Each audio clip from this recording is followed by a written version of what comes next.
And specially droppers की, वो वही गलतियां हर साल करते हैं। पढ़ाई में कमी नहीं है, आपकी एग्जीक्यूशन में कमी है। मेरा थर्ड ड्रॉप में सिलेक्शन हुआ है, तो ड्रॉप ईयर में बहुत सारी चीजें रहती है, बहुत सारा। देखो, मिस्टेक नोटबुक ऐसी चीज है जो लास्ट में जाके लोगों को ध्यान में आता है कि भाई बहुत गलतियां हो रही है, अब मिस्टेक नोटबुक पे काम करना पड़ेगा। तो अभी से स्टार्ट कर दो। बनाना कैसे आपका नीट में सिलेक्शन होगा ना, वही उन लोगों के लिए आपका सबसे बड़ा जवाब होगा। खुद के लिए खुद से ऑनेस्ट रहना पड़ेगा, क्योंकि हेलो एवरीवन, अभी तक आपने ढेरों वीडियोस देख लिए होंगे कि नीट 2025 के प्रिपरेशन के लिए आपको किस तरीके से अपनी प्लानिंग करनी है, किस तरीके से रोड मैप बनाना है एंड कैसे आप स्ट्रेटेजिकली नीट 2025 को बहुत ही अच्छे मार्क्स से क्रैक कर सकते हो। तो ऐसे वीडियोस आपने कई सारे देख रखे हैं, बट आज ये वीडियो मैं इसलिए बना रही हूँ क्योंकि मैं इस वीडियो में आपको सिर्फ ये नहीं बताऊंगी कि आपको कैसे क्या क्या करना है जिससे कि आपको बहुत अच्छे मार्क्स आ जाए। मैं आपको साथ ही साथ इस वीडियो में ये भी बताऊंगी कि आपको कौन सी चीजें नहीं करनी है, कौन से ऐसे हैबिट्स है जिसको आपको अवॉइड करना है। फुल एक साल के लिए अगर आप पूरे कॉन्सेंट्रेशन के साथ नीट 2025 में लगोगे तो आप श्योर शॉर्ट नीट को क्रैक कर ले जाओगे। तो इस वीडियो को ध्यान से देखना। बहुत सारी चीजें मैं आपको इस वीडियो में बताने वाली हूँ, बहुत सारी चीजें डिस्कस होंगी एंड हर एक पॉइंट, हर एक चीज आपके लिए बहुत ही ज्यादा इंपॉर्टेंट होने वाला है। हालांकि आपको भी पता है कि नीट कितना ज्यादा कॉम्पिटिटिव एग्जाम बन चुका है, कितने सारे बच्चे फॉर्म भर रहे हैं एंड बहुत ही कम बच्चों का सिलेक्शन हो रहा है। तो उन कम बच्चों के अंदर आपको भी अगर आना है तो आपको भी बहुत ही अच्छे से प्रिपरेशन करनी होगी, हर एक छोटी छोटी गलतियों पे अपने काम करना पड़ेगा। तो चलो इस वीडियो को स्टार्ट करते हैं एंड जानते हैं कि कैसे आप एक साल में कैसे सिलेक्शन ले सकते हो एंड एक बहुत ही अच्छे मार्क्स के साथ। आई नो कि जो भी आप लोग इस वीडियो को देख रहे हो इसमें बहुत सारे लोग ऐसे होंगे जिनका तीसरा चौथा ड्रॉप भी होने जा रहा होगा, बट कहीं ना कहीं उनको है मन में कि नहीं यार, डॉक्टर ही बनना है एंड इसके अलावा और किसी फील्ड में नहीं जाना है। तो ठीक है, हम इसी चीज के बारे में बात कर रहे होंगे कि 3-4 ड्रॉप हो गई है, तो अब जो हम ड्रॉप ले रहे हैं नीट 2025 के लिए, इस ड्रॉप को हम कैसे अपना लास्ट ड्रॉप बनाएं। ये वाला ड्रॉप जो है हमारा लास्ट ड्रॉप होना चाहिए, इसके बाद कोई भी ड्रॉप नहीं होगा, क्योंकि इस साल हमारा श्योर शॉर्ट नीट में सिलेक्शन होगा। ठीक है, तो सबसे पहली चीज आपको क्या करनी है वो ये है कि आप नीट 2024 के पेपर को आपने दिया है तो आपको पता होगा कि आपने क्या गलती करी है जिससे कि आपका इस साल सिलेक्शन नहीं हो पा रहा है। तो why you failed this year, क्या रीजंस थे, प्लीज आप लोग कमेंट सेक्शन में भी जरूर लिखना अपने पर्टिकुलर आपके अकॉर्डिंग कि आपने क्या गलती करी है। वैसे मैं कुछ मिस्टेक्स आपको यहाँ पे बता रही हूँ एंड आई नो कि आप लोगों में से ढेर सारे ऐसे लोग होंगे जिन्होंने इन सारी गलतियों को करी होगी, जैसे कि सिलेबस बहुत सारे लोगों का कंप्लीट नहीं हुआ होगा on time, lack of revision हुआ होगा, क्वेश्चन अच्छे से प्रैक्टिस नहीं किए होंगे। बहुत सारे क्वेश्चन प्रैक्टिस की जरूरत पड़ती है नीट एग्जाम में, क्योंकि नीट एक ऐसा एग्जाम बन चुका है जहां पे आपका ऐसा डेप्थ नहीं देखा जाता नॉलेज का कि आपको कितना पता है, इससे किसी को मैटर नहीं है। आप कितना बना के आए और कितना आप सही बना के आए वही मैटर करेगा। ठीक है, तो क्वेश्चन प्रैक्टिस बहुत ज्यादा इंपॉर्टेंट है। प्रोक्रेस्टिनेट आपने अगर किया है तो भी ये आपको सिलेक्शन से रोकता है। फोन एडिक्शन एक बहुत ही बड़ी बीमारी हो चुकी है सारे नीट एस्पिरेंट के बीच में। टाइम मैनेजमेंट बहुत सारे लोगों से नहीं होता है। मॉक टेस्ट आपने बहुत सारे नहीं लगाए होंगे, बहुत सिली मिस्टेक हो गया होगा नीट एग्जाम वाले दिन। प्रेशर, एंजाइटी एंड डिप्रेशन, ये बहुत ही ज्यादा कॉमन मतलब सारे स्टूडेंट के बीच में है, सिर्फ नीट वाले नहीं, कोई भी एस्पिरेंट जो भी कॉम्पिटेटिव एग्जाम की प्रिपरेशन कर रहे हैं तो कहीं ना कहीं बहुत ज्यादा प्रेशर एंड एंजाइटी आने ही लगती है उनपे। तो ये आपको इन सारी चीजों को किस तरीके से ओवरकम करना है, हम सारी चीजों पे बात करेंगे। मल्टीपल रिसोर्स आप चेंज करते रहते हो, लाइक आज मान लो कि आप किसी और कोचिंग इंस्टीट्यूट का बना रहे हो, कल आपको कोई फ्रेंड बोल देता है कि उस कोचिंग इंस्टीट्यूट का अच्छा है तो आप उसको बनाने लग जाते हो। तो मल्टीपल रिसोर्सेस आपने चेंज किए होंगे, ये भी एक रीजन हो सकता है। प्रॉपर नोट्स नहीं बनाया होगा। अपने हर एक वीडियो आपको बोलती आ रही हूँ कि आपको नोट्स तो प्रॉपर बनाने ही है। मतलब आप ऐसे सोचते हो कि पीडीएफ से कर लेंगे, नहीं होता है यार पीडीएफ से। लैक ऑफ मोटिवेशन मतलब मैं इसलिए ये बात बोल रही हूँ क्योंकि बहुत सारे ऐसे एस्पिरेंट है जो नीट की प्रिपरेशन में ऐसे ही लग गए हैं, ऐसे ही आ गए हैं दूसरों को देख के कि यार वो भी चल रहा है नीट की प्रिपरेशन करने तो मैं भी चलता हूँ, नीट ही क्रैक करेंगे। उसके अलावा मतलब उनको ऐसा दिल से नहीं होता है कि लाइक उनको डॉक्टर बनना है, या फिर बहुत सारे लोगों के गार्जियन भेज देते हैं कि नहीं मेरा बच्चा तो डॉक्टर ही बनेगा, बट उनको ऐसे मन से दिल से ये चीज करने की चाहत नहीं होती है। तो आपके अंदर अगर मोटिवेशन नहीं है, you don't have that particular reason, that motivation कि क्यों तुमको डॉक्टर बनना है, why you want to become a doctor.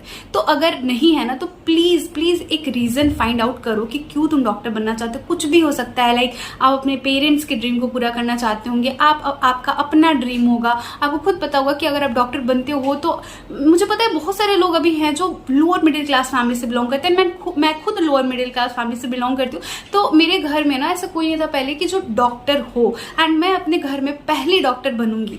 तो ये एक मतलब बहुत ही बड़ी चीज होती है हमारे जैसे लोअर मिडिल क्लास वाले फैमिली वालों के लिए। तो मन दिल दिमाग सब जगह बस एक ही चीज था कि नहीं मुझे डॉक्टर ही बनना है। तो एक रीजन होना चाहिए जिससे कि आपको लगे कि आप उससे मतलब बहुत ही अच्छे से कनेक्ट कर पा रहे हो, एंड आप एक अटैचमेंट फील कर पाओ कि नहीं मुझे करना ही है इस चीज को, मतलब इस चीज को पाना ही है। ठीक है, तो ये चीज होना चाहिए, एक रीजन होना चाहिए, एक मोटिवेशन होना चाहिए। ठीक है, तो अगर नहीं है ना तो एक पेन पेपर लेके लिखो कि यार क्या कमी रह जा रही है, किस कारण से आपका नहीं हो पा रहा है, या फिर कौन सी ऐसी गलती हो रही है जिसके कारण आपके इतने सारे ड्रॉप्स लग गए। ठीक है, उसके बाद हम बात करते हैं कि ड्रॉप में भी बहुत सारे ऐसे बच्चे हैं जो फुल ड्रॉप की तरफ जाएंगे, एंड कुछ होंगे जो पार्शियल ड्रॉप की तरफ जाएंगे। मैंने पार्शियल ड्रॉप के ऊपर भी वीडियो बना रखा है, आप वो भी जाके देख लेना ताकि आप डिसाइड कर पाओ कि आपको क्या करना चाहिए, क्योंकि बहुत सारे लोग होंगे जो भी बॉर्डर वाले मार्क्स पे होंगे। ठीक है, तो मैं थोड़ा सा बता देती हूँ, जैसे कि नीट के स्कोर के अकॉर्डिंग आप डिसाइड कर सकते हो कि आपको फुल ड्रॉप की तरफ जाना चाहिए या फिर पार्शियल ड्रॉप की तरफ। लेवल आपका जो प्रिपरेशन है उस पर भी आप डिसाइड कर सकते हो।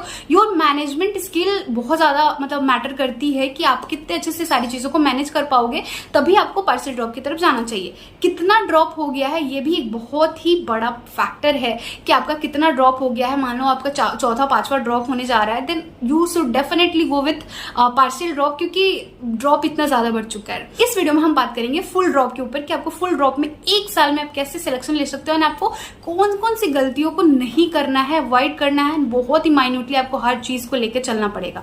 तो फुल ड्रॉप में मैं आपको सबसे पहले बताती हूँ कि आपको कौन कौन से मिस्टेक्स को नहीं करना है, लास्ट में जाके रिवाइज करना। मतलब हम क्या सोचते हैं कि अभी तो चलो ना यार सिलेबस कंप्लीट करते हैं, अभी तो बस पढ़ते हैं, सारे चैप्टर्स जल्दी जल्दी कंप्लीट हो जाए, इस पे हमारा दिमाग हमेशा फोकस करता है। लेकिन कभी हम ये नहीं सोचते कि हमारे लिए रिवाइज करना कितना ज्यादा इंपॉर्टेंट है। हमने कम ही पढ़ा है, भले हमने 3-4 चैप्टर ही पढ़ा है, बट उस 3-4 चैप्टर का रिविजन बहुत ज्यादा मैटर करता है। तो आपको ऐसा नहीं सोचना है कि लास्ट में चल के जब नीट का 1.5-2 महीना बाकी रहेगा, तब जब पूरा सिलेबस कंप्लीट हो जाएगा तब हम रिवाइज करना स्टार्ट करेंगे। ऐसा नहीं सोचना, आपको अभी से ही आप एक चैप्टर कंप्लीट करो। आज अगर आप कल 2 चैप्टर कंप्लीट करते हो तो आपको उन 2 चैप्टर को डेली रिवाइज करना है, डेली खोल के देखना है। आप अपने रिवीजन को और आसान बनाने के लिए रैंसो फ्लैश कार्ड की हेल्प भी ले सकते हो, क्योंकि ये एक जो फ्लैश कार्ड है ये एक अल्ट्रा शॉर्ट नोट्स की तरह काम करता है। आपको हर एक चैप्टर के यहाँ पे शॉर्ट नोट्स मिल जाएगा, वो भी एनसीईआरटी बेस्ड। ये तीनों सब्जेक्ट के लिए आपको अवेलेबल है, फिजिक्स केमिस्ट्री बायोलॉजी। जितने भी एनसीईआरटी में जितने भी ऐसे लाइंस है जिससे कि नीट एग्जाम में पूछा जा सकता है क्वेश्चन, उन सारे लाइंस को यहाँ पे पॉइंट फॉर्म में दे दिया हुआ है। सारे आपको इमेजेस भी दिए हुए हैं। इवन जितने भी पीवाईक्यूज पूछे गए हैं उन सारे पीवाईक्यूज को भी 1 लाइनर फॉर्म में दिया हुआ है। बड़े बड़े कोचिंग इंस्टीट्यूट के टीचर्स भी बोलते हैं कि आप फ्लैश कार्ड के हेल्प लो रिविजन करने के लिए। जब जैसे ही आप नीट प्रिपरेशन के लिए जाते हो, तो मेरे खुद के टीचर ने बोला था जब मैं एलएन में प्रिपेयर कर रही थी, तो इन शॉर्ट नोट्स के हेल्प से आप बहुत ही जल्दी आप अपने मॉक टेस्ट के लिए जो भी आपका सिलेबस है, मान लो कि 3-4 चैप्टर आपके मॉक टेस्ट में आने वाले हैं इस संडे को, उन 3-4 चैप्टर को आप इन फ्लैश कार्ड के हेल्प से बहुत ही कम समय में बहुत ही फास्ट रिवाइज कर लोगे, अपने आप को मॉक टेस्ट के लिए आप रेडी कर पाओगे। फ्लैश कार्ड में आपको सारी इन्फॉर्मेशन बहुत ही कंसाइज वे में दी हुई है, फुल्ली एनसीईआरटी बेस्ड है, एंड नए सिलेबस के अकॉर्डिंग इसको पूरे अच्छे से बनाया हुआ है। तो आपको डेफिनेटली इस फ्लैश कार्ड को अभी से ही बाई करके अभी से ही इसके हेल्प से रिवाइज करते रहना चाहिए, ताकि लास्ट में जाके आप मतलब बहुत ही जल्दी सारे सिलेबस को रिवाइज करके अपने आप को टॉप रैंक लाने के लिए नीट में रेडी कर पाओ। अभी जाओ इन फ्लैश कार्ड को ले लो, एंड अपने आप को जितना हो सके रिवीजन के लिए रेडी करते रहो, एंड जितना हो सके इसे रिवाइज करना स्टार्ट कर दो, क्योंकि रिवीजन ही है जो आपको बाकी नीट एस्पिरेंट से अलग बनाएगा, एंड बाकी नीट एस्पिरेंट से आपको आगे निकालने में हेल्प करेगा। तो इस रैंसो फ्लैश कार्ड को आप अमेजोन या फिर फ्लिपकार्ट से बाई कर सकते हो। वैसे मैंने लिंक भी डिस्क्रिप्शन बॉक्स में दे दिया है, जाके आप वहां से भी बाई कर लो, एंड अभी इस पे बहुत ही अच्छा डिस्काउंट चल रहा है, तो आप अभी लोगे तो आपके लिए और ज्यादा फायदेमंद होगा। तो go and check it out, मैंने लिंक सारे डिस्क्रिप्शन बॉक्स में दे दिए हैं। सिलेबस कंप्लीट करने का एक लास्ट डेट आपको जरूर फिक्स कर लेना है। हम ऐसे ही रैंडम पढ़ाई करने बैठ जाते हैं कि यार चलो ना पढ़ते हैं, जब तक हमारा कोचिंग इंस्टीट्यूट में सिलेबस कंप्लीट होगा तब तक आराम से करेंगे। लेकिन कोचिंग इंस्टीट्यूट वाले बहुत तेज होते हैं, वो लास्ट तक आपको फंसाए रखते हैं, तो आपको उनके पीछे नहीं रहना है। भले आप ऑफलाइन कर रहे हो या फिर ऑनलाइन कर रहे हो, आपको अपना एक लास्ट डेट बनाना पड़ेगा। मैंने अपनी प्रिपरेशन के टाइम पे अपना एक लास्ट डेट बना लिया था कि नहीं मुझे इसके पहले अपना सिलेबस कंप्लीट करना है एनी हाउ, क्योंकि मैं ऑनलाइन प्रिपेयर कर रही थी। तो मेरे पास बहुत सारे रिसोर्सेज है, आपके पास भी बहुत सारे रिसोर्सेज है। यूट्यूब पे बहुत ऐसे फ्री कंटेंट मिल जाएंगे जिसके हेल्प से मतलब आप आराम से अपने सिलेबस को बहुत ही पहले कंप्लीट कर सकते हो। लाइक मान लो 2-3 महीने पहले तो आपका सिलेबस जरूर कंप्लीट हो जाना चाहिए, ताकि आप आराम से 2-3 महीनों में अच्छे से सारी चीजें रिवाइज कर पाओ और ढेर सारा मॉक टेस्ट लगाओ। इसके अलावा आप अपनी गलतियों पर काम नहीं करते हो, ये सबसे बड़ी मतलब बहुत ही बड़ी मिस्टेक होती है, स्पेशली ड्रॉपर्स की। वो वही गलतियां हर साल करते हैं। इस साल भी मुझे कई ऐसे नीट एस्पिरेंट के मैसेजेस मिल रहे हैं इंस्टाग्राम पे जो बोल रहे हैं कि उनको पिछले साल भी 608 आया था एंड इस बार भी उनको 608 ही आया है। क्यों आया, क्यों ऐसा हो गया? क्योंकि उन्होंने कहीं ना कहीं अपने तरफ से कमी करी है। आपको अपनी गलतियों को अभी से फाइंड आउट करके उस पर काम करना पड़ेगा, और यही गलतियां कहलाती हैं सिली मिस्टेक। तो सिली मिस्टेक को जितना आप हो सके उसको फाइंड आउट करो एंड उस पर काम करना स्टार्ट कर दो, ठीक है। एंड एक चीज और कि आपको वीक एंड स्ट्रॉन्ग चैप्टर्स के अकॉर्डिंग अपनी पढ़ाई करनी है। आप ड्रॉपर स्टूडेंट हो, आप फ्रेशर नहीं हो। आप जब अपनी प्रिपरेशन में जा रहे हो तो आप ऐसा मत सोचो, अभी आप जा रहे हो तो ऐसा मत सोचो कि आप जीरो पे हो। जीरो पे नहीं हो, आपने बहुत कुछ पढ़ रखा है। आपको जो भी मार्क्स आया है 300, 400, 500, 550, तो आपने 300 मार्क्स की प्रिपरेशन करी थी तभी आपको 300 नंबर आया है। तो ठीक है, तो अपने अकॉर्डिंग आप छाट लो कि कौन से ऐसे चैप्टर्स थे जो मेरे वीक थे और कौन से जो स्ट्रॉन्ग है, ताकि आप वीक वाले चैप्टर्स पे ज्यादा ध्यान दे पाओ, ठीक है। एंड प्रोक्रेस्टिनेशन वाली बीमारी आपको छोड़नी पड़ेगी, आपको आलस हटाना पड़ेगा। आज का टारगेट जो है आज ही आपको कंप्लीट करके सोना है, ऐसा आपको मन में हमेशा रखना पड़ेगा पूरे एक साल के लिए। वो लोग 550 से 610 के ऊपर ला रहे हैं ना, बहुत सारे लोगों के मैसेजेस मुझे मिल रहे हैं। उनको मैं एक चीज बोलना चाहूंगी कि देखो, आपकी पढ़ाई में कमी नहीं है, आपकी एग्जीक्यूशन में कमी है। जब मेरे 568 आए थे ना इसके पहले वाले ड्रॉप में, जब मेरा सिलेक्शन नहीं हो पाया था, तो ऐसा नहीं था कि मेरी पढ़ाई में कमी रह गई थी या फिर मैंने कोई ऐसा मतलब अच्छे से प्रिपरेशन नहीं किया था। मेरे मॉक टेस्ट में अच्छे नंबर आते थे, बट एग्जीक्यूशन में कमी हो गई थी। कहीं ना कहीं हम अपने सिली मिस्टेक को उतने अच्छे से कमांड नहीं कर पाए। अपनी मतलब जो गलतियां हमारी मॉक टेस्ट में हो रही थी उस पर हमने कमांड नहीं किया। एग्जाम वाले डे के लिए अपने आप को अच्छे से प्रिपेयर नहीं किया पहले से, एंड उस दिन बहुत ही ज्यादा मतलब प्रेशर ले लिया, जिसके कारण सिली मिस्टेक हुई एंड हमारा सिलेक्शन रुक गया। तो आपने जो पढ़ाई कर रखी है वो तो आपको करते ही रहना है, लेकिन एक एग्जीक्यूशन पे भी आपको ध्यान रखना पड़ेगा कि आपको नीट वाले डे पे आपकी माइंडसेट क्या होनी चाहिए, गलतियां कम हो, इसके लिए मॉक टेस्ट ढेर सारा लगाओ, उन मॉक टेस्ट को अच्छे से एनालाइज करो एंड उन गलतियों पे अभी से काम करना स्टार्ट कर दो, ठीक है। तो थोड़ा सा अपने माइंडसेट में आप चेंजिंग लाइए, क्योंकि आपका ड्रॉप ईयर होने वाला है एंड ड्रॉप ईयर इतना आसान नहीं होता है गाइस। मैं समझ सकती हूँ, मेरा 3rd ड्रॉप में सिलेक्शन हुआ है, तो ड्रॉप ईयर में बहुत सारी चीजें रहती है, बहुत सारा प्रेशर रहता है, ठीक है। तो आपको ऐसा माइंडसेट बनाना पड़ेगा कि this is my last drop and I will give my 200%। आपको अभी से ऐसा सोचना पड़ेगा, ऐसा नहीं कि लाइक चलो लास्ट के 4-5 महीने में कर लेंगे ना, अभी इतना क्यों टेंशन लेना, ऐसा नहीं सोचना है, ठीक है। तो आपको पूरे दिन की प्लानिंग उस दिन करके तब आपको पढ़ने बैठना है। जैसे कि कल आप पढ़ने बैठ रहे हो तो आपको पूरे दिन का प्लान आपको उसी दिन सुबह में कर लेना है, देन आपको बैठना है पढ़ने के लिए। तो आपको करना क्या है, देखो वीक सब्जेक्ट के अकॉर्डिंग आपको टाइम डिसाइड करना है कि आप फिजिक्स, केमिस्ट्री, बायोलॉजी को कितना टाइम दोगे। मान लो कुछ ऐसे नीट एस्पिरेंट होंगे जिनका फिजिक्स अच्छा होगा बट केमिस्ट्री गड़बड़ होगा, तो उनको फिजिक्स से ज्यादा केमिस्ट्री पे टाइम देना है। एंड बायो पे तो आपको देना ही है, क्योंकि बायो 360 नंबर का आता है। तो इस तरीके से आपको टाइम डिसाइड कर लेना है कि आप डेली कौन सा सब्जेक्ट को कितना टाइम दे रहे हो, ठीक है। उसके अलावा आपको न्यू लेक्चर्स तो पढ़ने ही है। जो लोग भी अभी मतलब 300-400 पे होंगे उनको लेक्चर्स तो देखना ही पड़ेगा, ताकि वो अच्छे से सिलेबस को और अच्छे से कंप्लीट कर ले। एंड उसी के साथ साथ आपको रिवीजन भी डेली करना है, जिसके लिए मैंने आपको बता दिया कि आप रैंसो फ्लैश कार्ड का भी यूज कर सकते हो। रिविजन डेली होना चाहिए गाइज। आप 15 मिनट करो, 20 मिनट ही करो। अगर आप चाहोगे तो 15-20 मिनट में उस रैंसो फ्लैश कार्ड के हेल्प से 2 से 3 चैप्टर को रिवाइज कर सकते हो। तो इस तरीके से डेली अपने शेड्यूल में आपको रिविजन को रखना है। एंड इसके बाद आपको डेली 50 MCQ तो जरूर सॉल्व करने हैं, क्योंकि बहुत सारे लोग ऐसे होते हैं ना कि सिर्फ और सिर्फ पढ़ते रहेंगे, नोट्स निकाल के पढ़ रहे हैं, क्वेश्चन बनाने पर उनका ध्यान ही नहीं रहता है बहुत सारे नीट एस्पिरेंट का। तो आपको डेली ऐसा टारगेट रखना है कि 50 MCQ तो मुझे सॉल्व करने ही है, तीनों फिजिक्स, केमिस्ट्री, बायोलॉजी में। एनसीईआरटी बायोलॉजी पे आपको ज्यादा खास ध्यान रखना है, क्योंकि बायोलॉजी की एनसीईआरटी बहुत ज्यादा इंपॉर्टेंट है। आपको डेली 2 चैप्टर रीड करना ही है, मतलब आपको डेली ऐसा बनाना है कि नहीं मुझे डेली बिना 2 चैप्टर बायोलॉजी के रीड किए हुए नहीं सोना है, ठीक है। ऐसा टारगेट रखो। एंड वीकली मॉक टेस्ट तो जरूर देना गाइज। आप लोग को लगेगा कि अभी तो छोड़ो, लास्ट में जाके दे लेंगे, ऐसा नहीं होता है। आपको अभी से मॉक टेस्ट देना है। जितने मॉक टेस्ट आपके पहले ड्रॉप के पड़े हुए हैं उनको भी उठाओ एंड उनको भी दो, एंड ऑनलाइन नहीं ऑफलाइन मोड में देना है, ठीक है। उसके अलावा आपको मिस्टेक नोटबुक जरूर बना लेना है।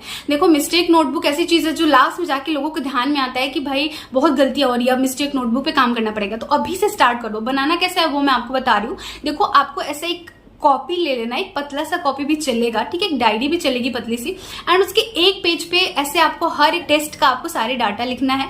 टेस्ट नंबर 1 मान लो कि ये टेस्ट नंबर 1 है, तो आपने फिजिक्स में 1 नंबर क्वेश्चन मान लो गलती करी आपने, तो 1 नंबर जो क्वेश्चन था वो क्यों गलत हुआ, रीजन क्या था, हर एक क्वेश्चन का रीजन के साथ आपको एक्सप्लेनेशन लिखना है जो भी आपसे गलत हो गया है, ताकि तभी आप बाद में उस अपने नोटबुक को उठाओगे, मिस्टेक नोटबुक को, एंड अपनी गलतियों को देखोगे तो आप उनको बार बार रिवाइज करके माइंड में रखोगे कि हाँ इस कारण मेरी ये गलतियां हो रही थी, तो मुझे ये चीज नहीं करना है अगले मॉक टेस्ट में। तो इस तरीके से आपको फिजिक्स, केमिस्ट्री, बायोलॉजी तीनों सेक्शन के लिए लिखना है कि आपने कौन कौन से क्वेश्चन गलत किए एंड क्यों गलत हुआ। क्यों गलत हुआ लिखना बहुत ज्यादा इंपॉर्टेंट है, क्योंकि क्यों वाला चीज ही इसी के लिए मिस्टेक नोटबुक हम बना रहे हैं, ठीक है, ताकि हम रीजन जान पाए। उसके अलावा आपको हर मॉक टेस्ट का मार्क्स लिखना है कि आपको कितने मार्क्स आए, आपने कितने निगेटिव किए ये भी लिखना है, एंड टोटल अटेम्प्टेड तो जरूर लिखना है कि आपने टोटल कितने क्वेश्चन अटेम्प्ट किए। एंड इसके अलावा मोस्ट इंपॉर्टेंट कि आपको टाइम भी लिखना है कि आप कितने टाइम में उस मॉक टेस्ट को आपने सॉल्व कर लिया था, ठीक है। तो टाइम मैनेजमेंट के लिए ये चीज करना बहुत ज्यादा इंपॉर्टेंट है, ठीक है। तो ये चीज आप नोट डाउन करके रखो हर एक मॉक टेस्ट की बात। तो आपके पास एक डाटा भी रहेगा कि आप कितना स्कोर कर रहे हो, आप में कितना इंप्रूव हो रहा है, एंड मिस्टेक नोटबुक के साथ आप अपनी मिस्टेक्स पे भी काम कर पाओगे, ठीक है। तो माइन्यूटली एनालाइज करना है आपको अपने मॉक टेस्ट को, ठीक है। अब जो क्वेश्चन फिजिक्स, केमिस्ट्री, बायोलॉजी में आपसे गलत हो जा रहा है ना, उसके लिए आपको एक सेपरेट कॉपी बना लेनी है। फिजिक्स, केमिस्ट्री के लिए बहुत ज्यादा इंपॉर्टेंट है, मैंने बनाई थी अपने टाइम पे, मुझे बहुत ज्यादा फायदा मिला था। मेरा अभी भी वो कॉपी रखा हुआ है कि जिसमें मैंने फिजिक्स, केमिस्ट्री के हर एक क्वेश्चन को लिखा था जो भी मेरा मॉक टेस्ट में गलत हो जाता था, ताकि मैं उसको उठा के रिवाइज करूं। एंड डेली आपको 5 से 7 मिनट उस कॉपी को उठा के देखना है, एंड संडे को उस कॉपी को ज्यादा टाइम देना है। तो इस तरीके से आपको क्या करना है कि फिजिक्स वाले में आपको क्वेश्चन लिखना है जो भी आपका मॉक टेस्ट में गलत हुआ, एंड साथ ही साथ उसका एक्सप्लेनेशन भी लिखना है, ताकि आप जब भी जाओ उसको उठाओ तो आप सारे क्वेश्चन को रिवाइज कर पाओ जो भी आपसे गलत हो रहा था, ठीक है। तो नोट से शॉर्ट नोट्स बनाना भी बहुत ज्यादा इंपॉर्टेंट है गाइस। बहुत सारे लोग हैं जो क्या करते हैं कि नोट्स से ही लास्ट तक रिवाइज करते रहते हैं, तो लास्ट के टाइम पे जाके आपको पता लगेगा कि शॉर्ट नोट कितना ज्यादा इंपॉर्टेंट है। तो अपने नोट्स से आपको शॉर्ट नोट्स बनाने की अभी से ही कोशिश करते रहनी है, अभी से ही आपको हर एक चैप्टर का बनाना है, ठीक है। आप अपने मेरे टेलीग्राम चैनल को भी ज्वाइन कर सकते हो, वहां पे मैं अपना शॉर्ट नोट्स दे रही हूँ।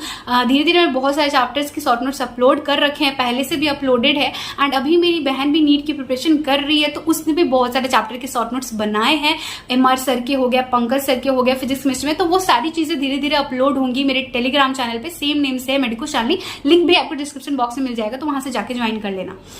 अब भाई मैं एक इंपॉर्टेंट चीज आपके साथ डिस्कस कर लूं कि यार drop year is not that easy, जितना हम सोचते हैं उतना नहीं है, बहुत सारी चीजें होती है, तो इसको बहुत ही सीरियसली लेना है यार। लोग फ्रेशर नहीं हो, आप ड्रॉपर बन चुके हो, आप सोचो कि आपसे ज्यादा आपके पेरेंट्स के ऊपर प्रेशर है बहुत ज्यादा, हर चीज वो मैनेज करके आपके लिए दे रहे हैं, बहुत बार आप डिमोटिवेट होगे, इसके लिए अपने आप को प्रिपेयर रखना। बहुत बार लगेगा कि नहीं होगा, शायद छोड़ देते हैं, बहुत ज्यादा ड्रॉप हो गया, ये सारी चीजें सब सारे ड्रॉपर के माइंड में आती है, तो कुछ अलग नहीं है जिसके कारण आप गिव अप कर दो, ठीक है। तो मॉक टेस्ट में स्कोर कम आएगा तो इसके लिए भी आपको दुख होगा, इसके लिए आप डिमोटिवेट होगे, गिव अप करने का मन करेगा, लेकिन ये सब कुछ भी आपको नहीं करना है। लोगों के बहुत सारे ताने भी आपको सुनने पड़ेंगे कि भाई इसके तो दूसरे तीसरे ड्रॉप हो गया, इसका क्या सिलेक्शन होगा, ये तो नहीं पढ़ रही होगी, टाइम पास कर रही है, ये कर रही है, वो कर रही है। भाई सारे लोगों को जवाब आपको देना है, एंड जवाब आपका सिलेक्शन होगा, ठीक है। बोल के आप किसी को भी कितना भी जवाब दे लो, उससे उसका कोई भी वैल्यू नहीं होगा। जब आपका नीट में सिलेक्शन होगा ना, वही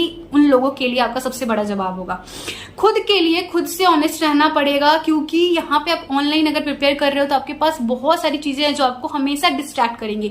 तो आपको अपने लिए, खुद के लिए ना, खुद से आपको ऑनेस्ट होना पड़ेगा। आपको पता होना चाहिए कि मुझे कितना देर फोन चलाना है, कितना देर मुझे रील देखना है, मुझे देखना भी है कि नहीं देखना है, मेरे लिए क्या प्रायोरिटी है। आपको अपनी प्रायोरिटी अभी से ही सेट करनी पड़ेगी कि आपके लिए प्रायोरिटी पे क्या है। आपका सिलेक्शन, आपके पेरेंट्स के से आपका होप, उनका मतलब उनको कितनी ज्यादा उम्मीदें हैं आपसे, आप एक बार सोच के देखना, ठीक है। तो ये सारी चीजें आपको सोच के अपनी प्रायोरिटी डिसाइड करनी है कि आपके लिए आपका सिलेक्शन इंपॉर्टेंट है या फिर फोन चलाना, ठीक।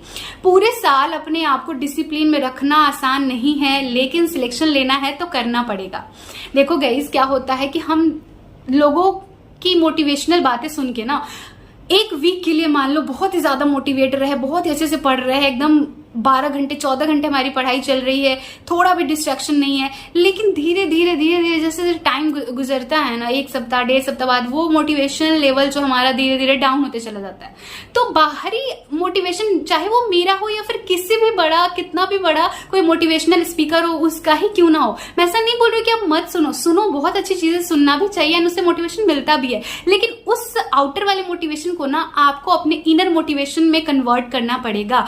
आपको अपने अंदर वो मोटिवेशन लानी पड़ेगी, वो आग लगाना पड़ेगा कि नहीं यार, डॉक्टर बनना है तो बनना ही है, इसके लिए मुझे बहुत ज्यादा ऑनेस्ट रहना पड़ेगा एंड मुझे पूरे साल लग के मेहनत करना पड़ेगा, तभी एक अच्छा रैंक, एक अच्छा स्कोर मैं नीट में स्कोर कर पाऊंगी। तो भाई ऑनेस्ट तो रहना ही पड़ेगा, इसका कोई भी विकल्प नहीं है। एंड हार्डवर्क का तो ऐसे भी कोई सब्स्टिट्यूट नहीं, आपको भी पता है, तो आपको करना ही पड़ेगा। सो मैं यही सारी चीजें आपको इस वीडियो में बताना चाह रही थी। एंड देखो, स्ट्रैटेजी तो मैं बहुत सारी आपको आगे भी बताने वाली हूँ कि लाइक फिजिक्स केमिस्ट्री बायोलॉजी को लेके आपकी अप्रोच कैसी होनी चाहिए, वो भी वीडियो जल्दी आएगी। पार्शियल ड्रॉप पे भी वीडियो जल्दी आने वाली है, लेकिन क्या क्या चीजें आपको नहीं करनी है ये जानना बहुत ज्यादा इंपॉर्टेंट हो जाता है। तो वो सारी चीजें मैंने आपको इस वीडियो में बताने की कोशिश करी है एंड आई होप कि आप लोग समझ पाए होंगे। एंड गाइज, अगर आप चाहते हो कि आपका सिलेक्शन हो, एंड मैं खुद चाहती हूँ कि आप लोग में से ज्यादातर लोगों का सिलेक्शन हो, तो आपको बहुत ही ज्यादा ऑनेस्ट रहना पड़ेगा। एंड मतलब आपको ऐसा सोचना होगा ना, दिन रात आपके दिमाग में ऐसा घूमते रहना चाहिए कि नहीं मुझे सिलेक्शन चाहिए, मुझे कैसे भी सिलेक्ट होना है। क्योंकि मैं अपने एक्सपीरियंस बता रही हूँ, मुझे ऐसा एक दिन भी नहीं गुजरता था जिस दिन मुझे ये ध्यान ना रहा हो, या फिर जिस दिन मैं किसी दिन ऐसा हो जाए कि मैं पढ़ाई ना कर रही हूँ। मेरा हर एक दिन, मैं 2-3 घंटे ही पढ़ाई करूँ किसी दिन, लेकिन मैं पढ़ती जरूर थी, सीरियसली। तो आपको करना पड़ेगा, हर दिन आपको अपने ड्रीम को अपने अंदर सजाना पड़ेगा, उसको देखना पड़ेगा, उसको हमेशा अपने माइंड में रखना पड़ेगा, ठीक है? तभी आप हमेशा मतलब कंसिस्टेंट रह पाओगे। सो चलो, इस वीडियो के लिए इतना ही। एंड कंसिस्टेंसी अगर आपके अंदर है तो कंसिस्टेंसी इज द की, ठीक है? ये बात ध्यान में रखना, जिसके पास कंसिस्टेंसी है, जो कंसिस्टेंट रह गया, वही नीट 2025 को क्रैक करेगा। एंड ये वीडियो थोड़ा सा लंबा हो गया है, बट आई थिंक ये वर्थ इट है आप लोगों को देखना, क्योंकि बहुत सारी चीजें मैंने आपको इस वीडियो में बताई है। एंड मुझे लगता है कि आप लोग कहीं ना कहीं थोड़े मोटिवेट जरूर हुए होंगे एंड समझ पाए होंगे कि आपको किस तरीके से पूरे साल में क्या क्या करना है एंड क्या क्या नहीं करना है, ठीक है? तो और भी कुछ पूछना चाहते होगे तो नीचे कमेंट सेक्शन में जरूर पूछना है। एंड नेक्स्ट वीडियो बहुत ही जल्द आने वाली है, पार्शियल ड्रॉप पे भी आएगी एंड सब्जेक्ट के ऊपर भी आएगी, फिजिक्स केमिस्ट्री बायोलॉजी में कि पर्टिकुलरली आपको किस तरीके से क्या करना है। सो अगर अच्छा लगा होगा तो वीडियो को लाइक कर देना, चैनल को सब्सक्राइब कर लेना। चलो मिलते हैं नेक्स्ट वीडियो में। Thank you so much for watching this video.